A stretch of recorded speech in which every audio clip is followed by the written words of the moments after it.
एक मिसळ दोघात खाऊ नये अन्यथा 10 रुपये जास्त आकारले जातील अशा पाटे तुम्हाला फक्त पुण्यातच बघायला मिळतील।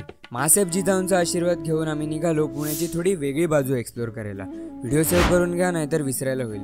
पुण्यातील गर्भ श्रीमंत वस्ती असलेला परिसर म्हणजे कोरेगाव पार्क एरिया। इथे खूप मोठ्या मोठ्या व्यक्तींचे बंगले आहेत।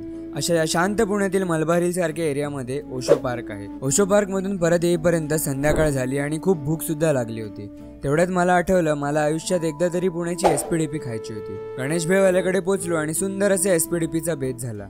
सॉरी एसपीडीपी काय असते सांगायचं राहून गेलं। एसपीडीपी म्हणजे पुण्यातील शेवपुरी दहीपुरी। तुम्हाला पुण्यातील कोणती फेमस डिश आवडते कमेंटमध्ये नक्की सांगा। नेक्स्ट टाइम ती सुद्धा ट्राय करू। घरी तर आम्ही रात्री जेवूनच जाणार होतो आणि जेवायला कुठे जायचंय हे सुद्धा ठरलं होतं। विषय असा होता की आता काय करायचं। सकाळपासून खूप फिरून झालं होतं म्हणून आम्ही ठरवलं स्टारबक्सला जाऊन निवांत बसून जरा गप्पा मारू।